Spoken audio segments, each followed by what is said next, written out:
Hello and welcome to another episode of I Am Not Sure I Trust a Programmer with KSP Rp-1. So like I said in the previous episode, I'm actually going to attempt both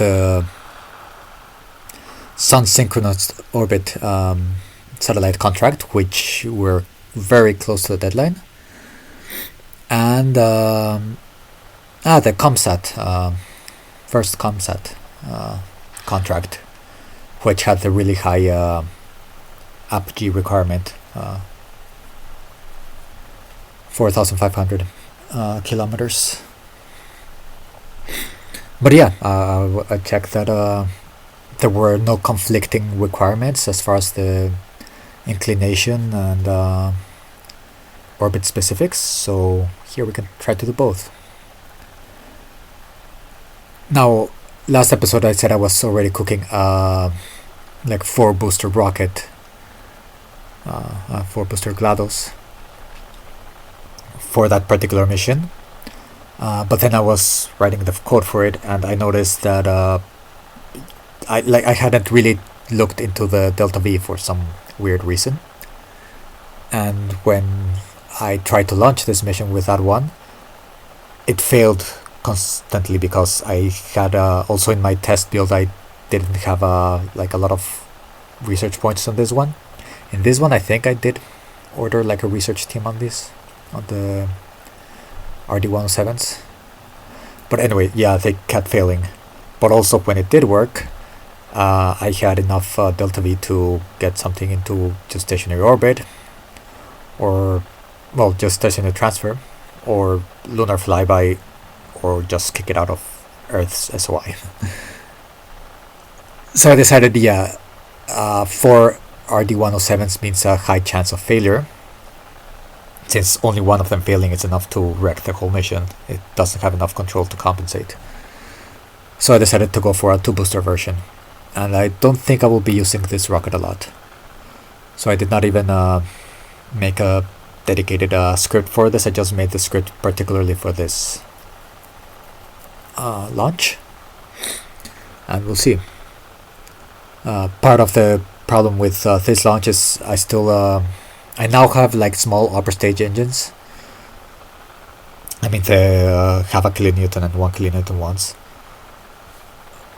but it was recently unlocked. I didn't want to like add a whole other stage to this, and the whole point was I needed to get the second stage into at least the required perigee. Otherwise, if you're not even close to your perigee, with just one burn you're not going to get the desired orbit. So yeah, this is just meant to chuck it to 4,000 kilometers, 4,100, something like that, which is the required perigee I need for having the required apogee from the ComSat contract, and the required eccentricity from the Sun synchronous orbit contract. So yeah, well, oh yeah, something else. Let's check. Yes, we have all of our remote tech stations back. So I was actually considering getting rid of remote tech and using the stock ComNet instead, but then I was trying to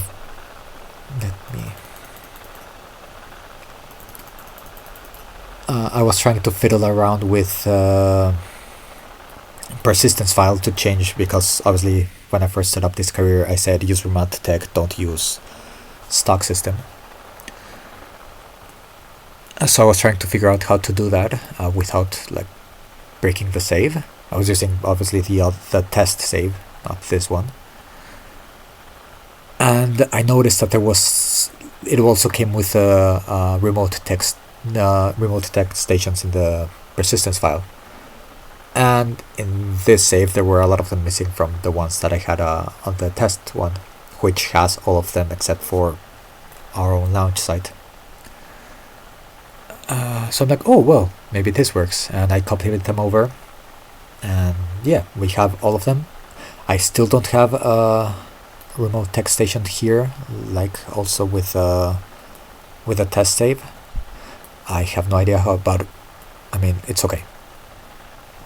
I no longer need science from around here, which is the main issue with that. So, and now if we go north, we have Brownsville and Guyamasai. I'm not sure what is this. But yeah, we have a lot of them around here because this one had disappeared, this one had disappeared. I think all the ones in the US had already disappeared. Maybe Vandenberg hadn't. And the ones I'm concerned right now is Antarctica ones, because I was not getting any pole signs because of that. Also, I think all of these ones around the North Pole were missing. So yeah, I strapped some scientific instruments to this probe to see if I can get something else. I'm also trying to I've noticed in previous videos I've moved around the camera a lot when looking at a rocket. I'm going to try to always stay in this orientation. I don't know if people find that annoying or not.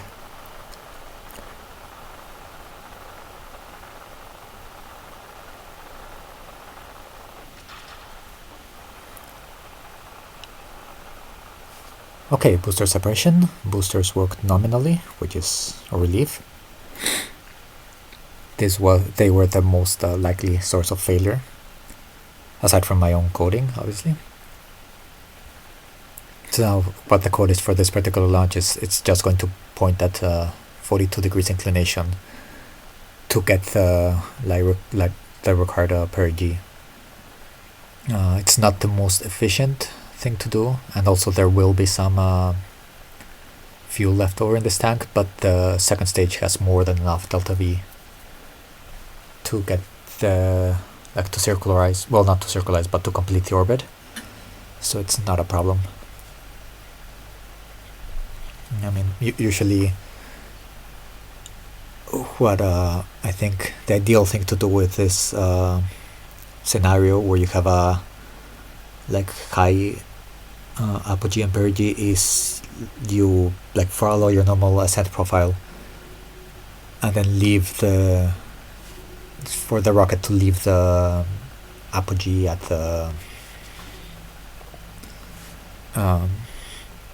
at either the desired apogee or perigee of the final orbit, and then having the satellite complete the orbit.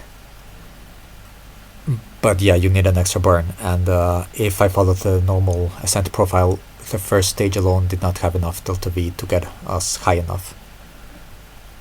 So it would need either 2 burns from the second stage or another stage. So this is why I have to do it like this, which is not efficient, but it works with the amount of inclinations that we have.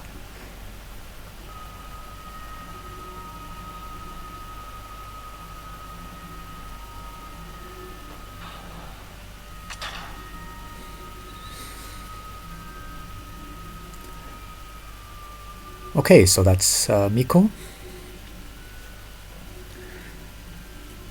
That should be the launch script done. Yep. Let's actually do a cheeky science check. Yeah,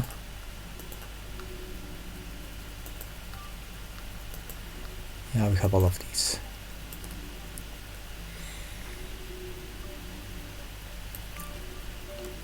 But yeah, it's nice. Now we have connections.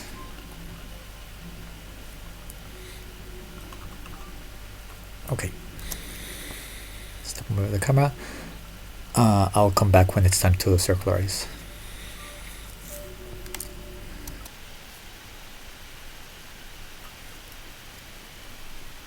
Okay, so code has kicked in and we're starting to point in the direction of our maneuver, which is going to be basically prograde. Fired the thrusters a lot more than when I did the inclination change. And why is it pointing up?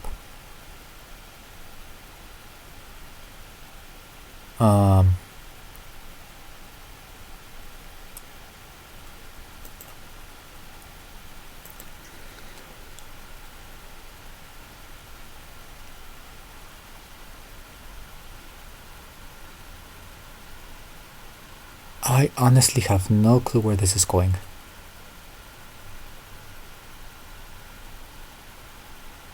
It worked when I tested it.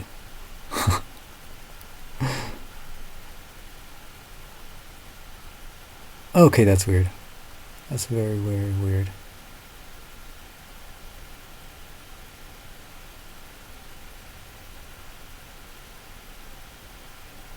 I mean, the thing is, once it fires, it's going to use the gimbling, which just works with a normal autopilot. And even if it's not pointing in the right direction, it has enough delta V to correct it. So not really worried about this, but still, what the hell.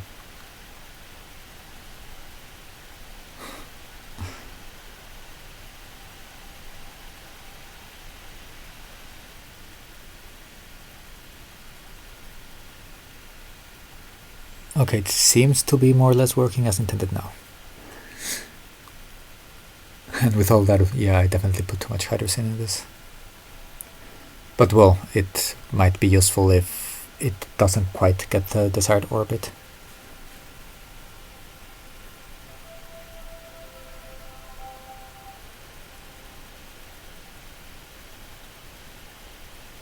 That also wasn't the best. So it's supposed to point like pretty much, I think I put it at 189. Yeah. So yeah, that went also a bit crazy, but okay, it's more or less in the right direction.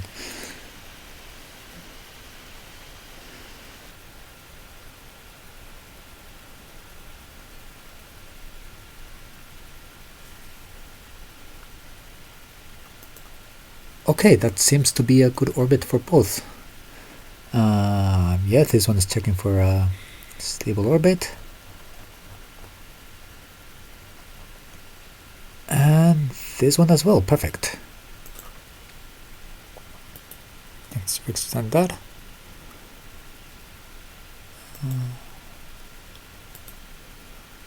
So yeah, I'll just wait for the clock to run out, and then I'll decouple this stage so that it doesn't lose any more power. And yeah, I'll see you back at the Space Center. Okay, I'm back quickly just to point something out. Yeah, I probably had mentioned at some point when I took this contract that this wasn't going to be a truly sun-synchronous orbit. And here it says, are not possible in KSP due to the equatorial bulge not being present. That's obviously for stock KSP with realism overhaul. And I'm not sure if just with normal realism overhaul, but with Principia, you do have the effects of the equatorial bulge, and it is possible to make a proper sun-synchronous orbit. So I will try to make that at some point. This is probably not it.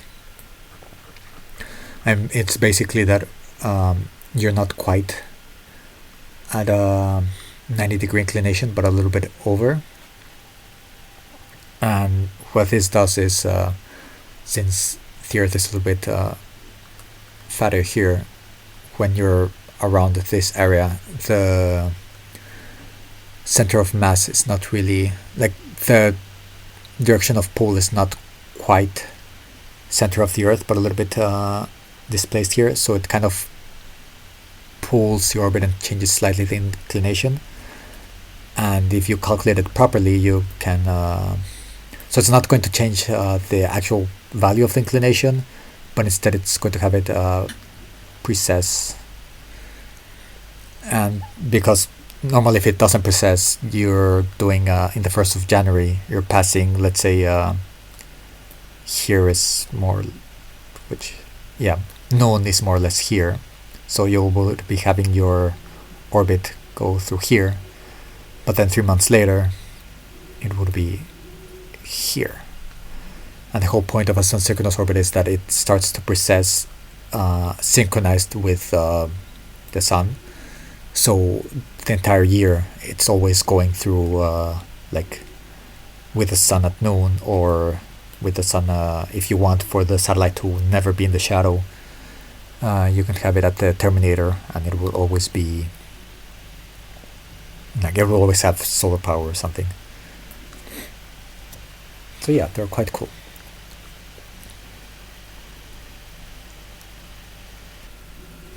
I believe Scott Manley has a video cheekily titled the Flat Earth Theory, I think, explaining this way better than I just did. My explanation was atrocious. But yeah, if you're wondering about sun-synchronous orbits, check that out. He has proper diagrams and everything, if I remember correctly. Okay, so back. So yeah, I did an orbit and managed to get 3 biomes that I was missing. So now we have some science, and now I think I'm getting ridiculously behind on manned exploration. So what am I missing here? Crew survivability. Which, okay, type life support. Early human space flight material science. Do I have anything that I want here? A new service model would be nice.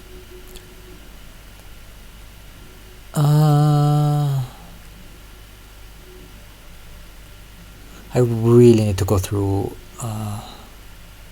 SSTU. I think in this version of Rp-1 the SSTU tanks are still not toolable, so I'm not sure if I will use them.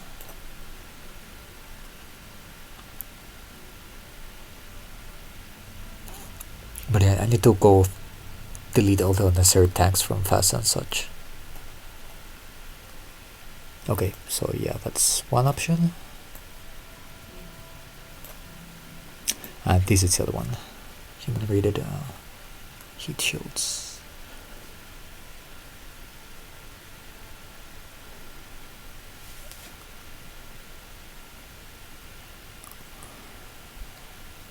Or just go to accumulate the most points like I was doing. The thing is, I'm not really planning on using planes anytime soon. It's great, let's go for this. Okay, so now I need to see what will be the next mission. So again, I will probably like record the second part of the video of another day. Once I get like a more like expansive library of coding and I started using rockets, I no longer change rockets for every mission, then I should probably start like recording launches more frequently. Okay, I'm back, and actually it has been possibly around 3 months since I first recorded the first part of this episode. I had to take a break from KSP for a while, and also I needed 3 new scripts for this mission, and 2 of those scripts took ages to figure out. It was an exercise in frustration. So well, one of those scripts is the new launch script for this rocket. You will notice, first of all, I have a sort of UI going on here with go buttons. So this is to make sure that I check my staging and that I make sure the like every guidance number that I have in my program is like makes sense. But that's not the main thing that took time to develop. Like the UI coding was quite easy, a bit tedious, but that's about it. The main thing is in the past with this rocket, the launches had been to very eccentric orbits, so it didn't matter that the apsis ran away in the final parts of the burn because it needed to run away anyways. But for launching at a circular low Earth orbit, that was really challenging. And the main reason is since with this version of the rocket, it reaches orbit on the core stage alone. There's no, I mean, there's a second stage here, but it's for later burn. So the thrust to weight ratio at the end is quite high, and unless it's burning precisely at apogee, if it's burning a little bit before or a little bit after, then the actual apogee will run off into very high numbers before we actually reach an acceptable perigee. So yeah, that took me a while to figure it out, but it's working now. It's not perfect, but I can get a fairly circular orbit without problems. The other thing that this one is the one that really took a long time was a script for like making maneuvers once in orbit. If you've seen previous episodes of this, you'll remember that it's that I made one just to correct an inclination, and the whole doing the PID controls, because I don't trust the one that comes with KRPC, at least not with RCS thrusters. It wastes too much RCS. But anyway, that was just using the surface of the Earth as a reference frame. And for future missions, I'm going to need something that uses like the non-rotating reference frame for better precision. And that was a really frustrating one. Part of it was because there's no way to get the roll orientation of the vessel with respect to like the absolute like the non-rotational frame of reference, which, yeah, I understand that the roll doesn't really make sense, but then sure, it was easy to get the angle between the vector that my vessel was pointing at and the direction where it needed to be pointing at, but without a clear way of knowing which or is the orientation of the vessel compared to that, I have no idea if I need to pitch, yaw, or roll. So yeah, figuring that out took a very long time, but I got it working, so now that's working properly. And then the last script, it's for the maneuver that needs to go into this mission. I'll talk about that once we get to that part.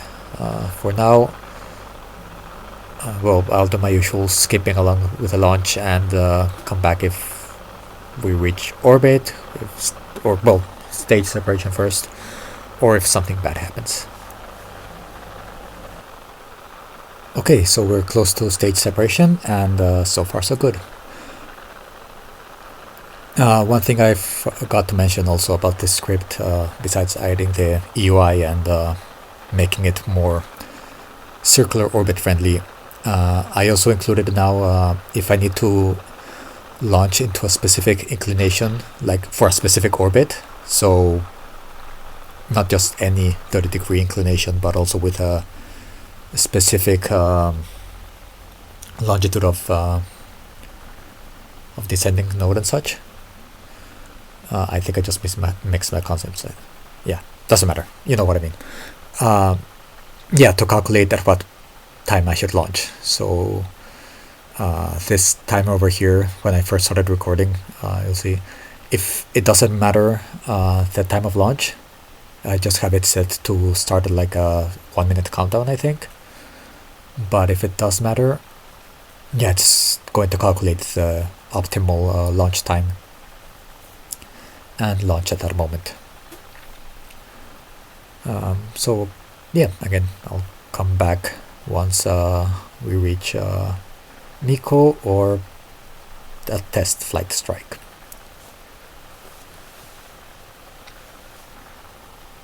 Nominal fairing separation.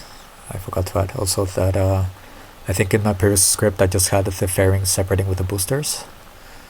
Yeah, now I have it so that it separates at the Kármán line. Okay, so yeah, not MECO yet, but I actually thought I should explain what the script is doing and why it was so hard to get. So basically, my problem was that the time it took for the fuel to burn out did not give enough time for the rocket to reach the apogee. So it was doing all the burn before apogee, which ended up with what I said before, the apogee going wild. And of course, trying a really shallow trajectory doesn't work either, because then it also takes longer for the rocket to reach apogee, even though your apogee is lower. So what I had to do is start off with a fairly well, not vertical, but like fairly steep trajectory for the intended orbit, and then at some point start bringing the apogee down. So that's why this is pitching down so aggressively. It got up to, I think, 190 kilometers, and yeah, brought it back down to what was. I also I finished testing this script like 3 weeks or 4 weeks ago. So, but yeah, I think okay, it's going to oscillate, trying to keep the apogee at 160 kilometers. I believe all this time I've had this because I think apopsis technically is distance from the center of the orbit to where the vessel is, and apogee is from the surface. I'm not entirely sure. I looked it up at some point, but I'm sure I'm going to keep using these two interchangeably. I apologize for that. I can get my terms mixed up a lot. And obviously in KSP, apopsis is from the surface. But yeah. So yeah, this thing is to just keep the time to apopsis low, and yeah, make sure it doesn't run off. So here, it's just going to keep doing that.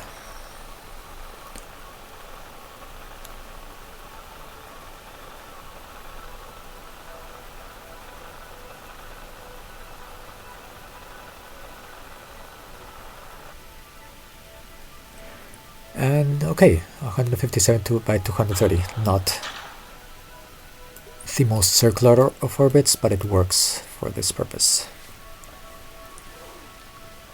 Also, another thing I forgot to mention, this UI is still temporary. Just was trying to see how to do it, but eventually I will have it so that once the vessel launches, it replaces all this guidance staging buttons and the status with actual telemetry information, and slowly like put everything I need here and get rid of this thing. I mean the MechJeb window.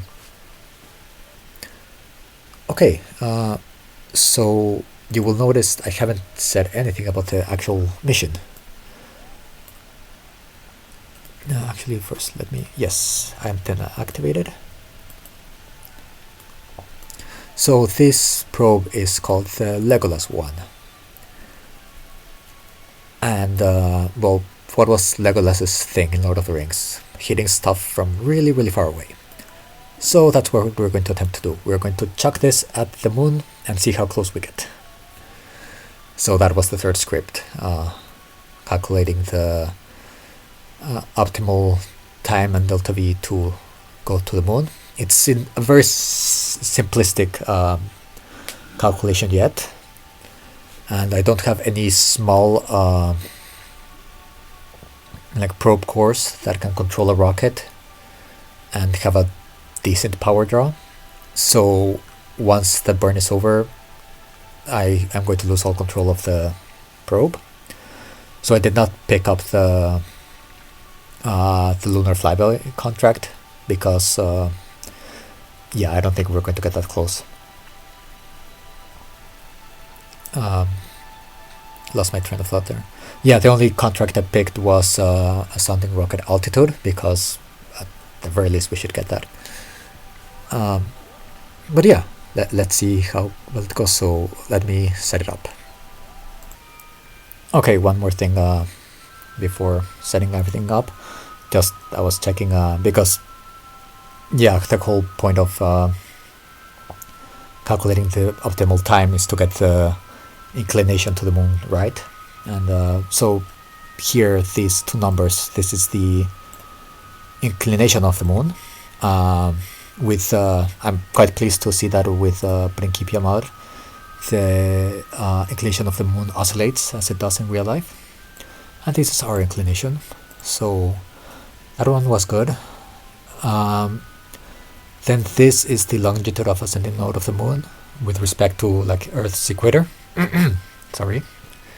And this is ours. You'll see, okay, yes, I changed this to be, this should be in degrees. Yes, this is in degrees. Yeah, this number will not make any sense in radians. So we're off, well, by less than a degree, so that's still pretty good.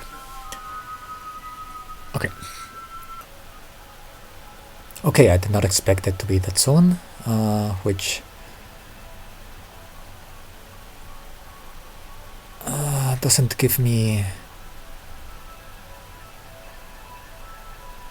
confidence in this.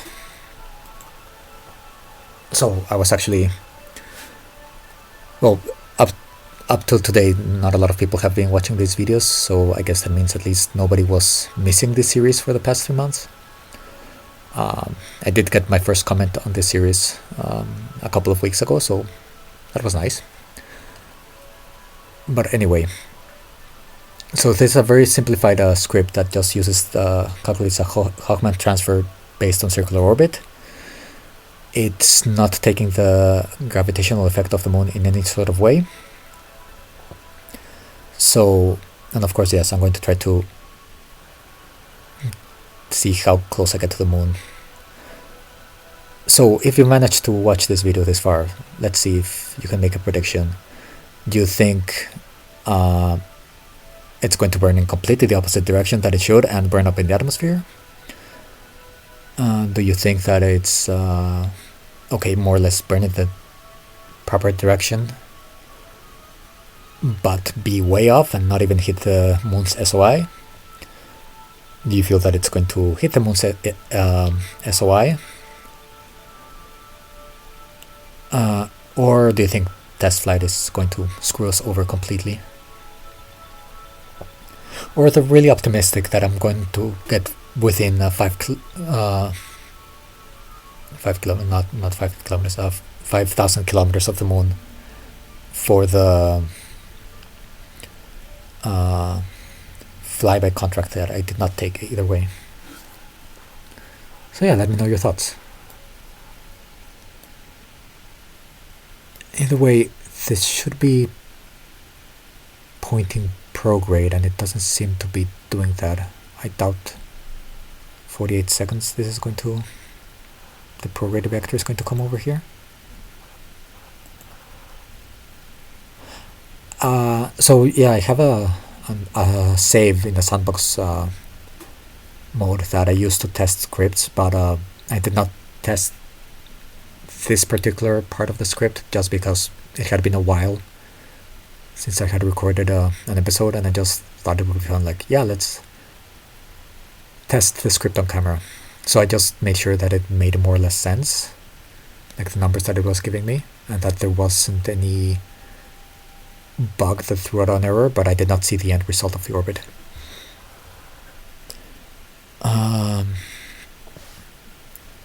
Okay, so I thought it was finished.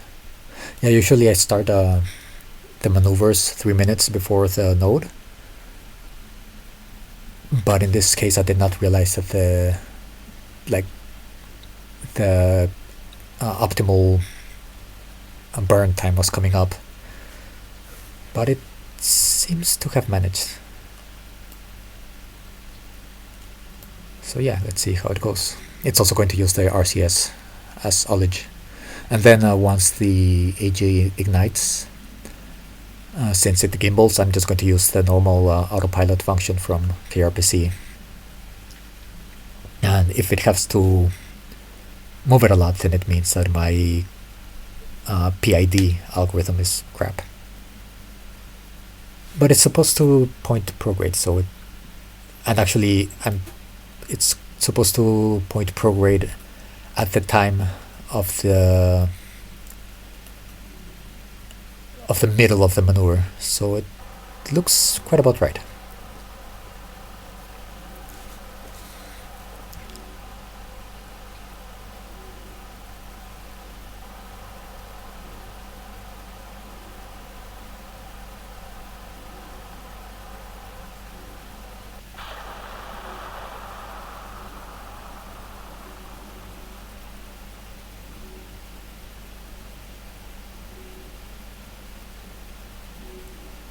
Oh dear.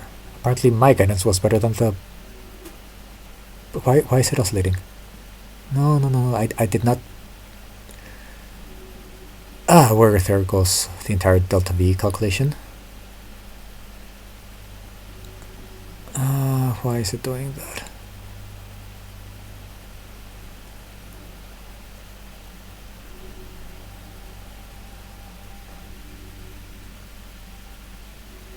What?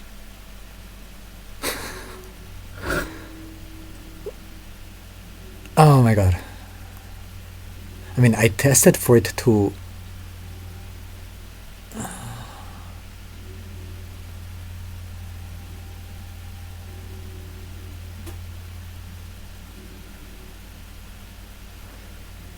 Why did it... Because it's not supposed to... It's at 106 seconds of burn time, and it stopped at 20 seconds.